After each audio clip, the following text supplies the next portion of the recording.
근데 환자분들 입장에서는 이 얼굴로 어떻게 다녀요? 시간이 얼마나 지날지도 모르고 실제로 지금 일주일 지났는데 일주일 동안 이 모양으로 다닐 수가 없거든요, 사실.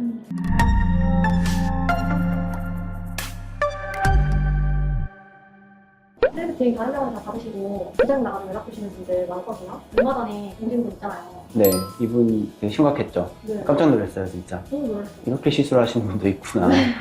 왜냐면 이렇게까지 하고 마무리하는 경우가 대부분 없거든요. 네. 병원 갔더니 그냥 시간 지나면 좋아지니까 냅둬라 이렇게만 했다고 하는 거예요. 근데 환자분들 입장에서는 이 얼굴로 어떻게 다녀요? 시간이 얼마나 지날지도 모르고 실제로 지금 일주일 지났는데 일주일 동안 이 모양으로 다닐 수가 없거든요, 사실.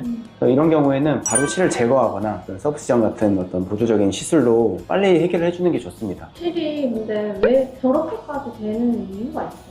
왜 어떻게 하면 저렇게 돼요?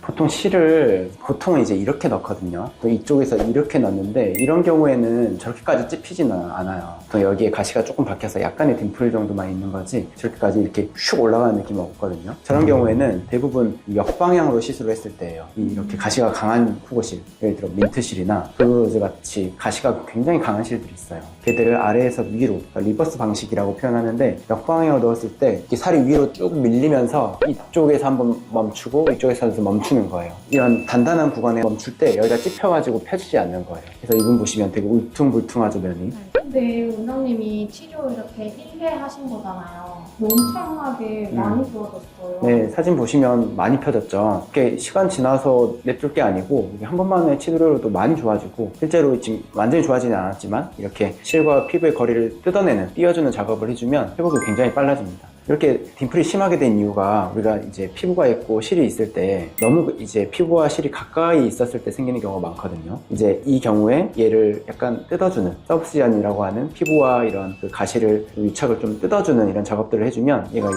이렇게 완충작용이 되면서 좀 펴집니다. 이런 작업들을 좀 해주면 회복도 좀 빨라지고 당장의 이런 실리팅 부작용을 실 제거 없이도 편하게 할 수 있는 그런 시술이 되겠습니다. 일단 실리팅 부작용에서 가장 중요한 것은 이 실리팅 자체를 애초에 부작용이 안 나게 안전하게 잘 시술하시는 게 가장 좋고요. 안전한 실을 안전한 방식으로 잘 하시는 전문가에게 받으시는 것이 가장 좋을 것 같고, 가끔 이제 몇 년이 지나고 혹은 10년까지도 지났는데도 딤플이 있는 경우도 종종 있어요. 이런 분들은 유착이 이제 계속 남아있는 거거든요, 후유증이. 제 생각에 많진 않은데 몇십 명 중에 한 명 정도는 이렇게 좀 남아있는 것 같아요. 나는 실이 녹았는데도 이렇게 남아있을까봐 걱정이신 분들은 제가 말씀드렸던 이런 치료들을 통해서 완화시켜주면 오래까지 남는 후유증은 남진 않습니다. 실을 녹일 수 있는 방법이 있어요?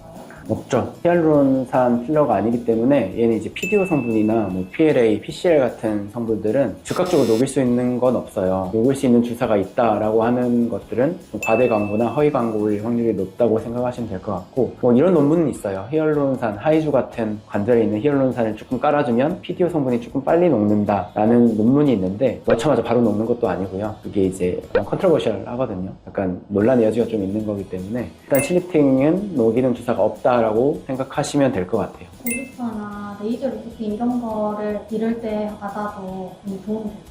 도움은 되는데 초음파 같은 경우에는 오히려 좀 그런 유착들을 좀 더 강하게 유착을 더 남길 수도 있거든요. 윗세라 같은 것들을 안 하시는 게 좋고, 코레지나 아니면 뭐 RF 같은 고주파 시술들, 이런 시술들 같은 경우에는 실이 조금 더 빨리 녹을 수 있게 도와줄 수 있고 이런 피부의 순환을 좀 원활하게 해주기 때문에 오히려 이제 실 부작용 측면에서는 도움이 되는 시술이긴 합니다. 대부분의 병원에서 실 제거나 서브시전을 할 줄 모르는 병원들이나 그런 환경이 안 돼 있는 병원들은 대부분 시간을 좀 두고 기다리자 혹은 고주파를 좀 해보자 라고 해서 이제 끌고 가는 편이고, 이런 환자분들처럼 이렇게 부작용이 심한 분들은 이런 마일드한 치료로는 후유증을 남길 확률이 높기 때문에 제가 말씀드렸던 실 제거나 서브시전 쪽으로 결정하시는 게 조금 더 안전하다고 생각합니다. 그래서 지금 이 사진분처럼 피부 실팅 하고 나서 너무 울퉁불퉁하거나 딤플이 너무 심하다, 저희 병원이나 아니면 실팅 부작용 많이 다뤄보는 병원 가셔서 치료 받으시는 게 좋겠습니다.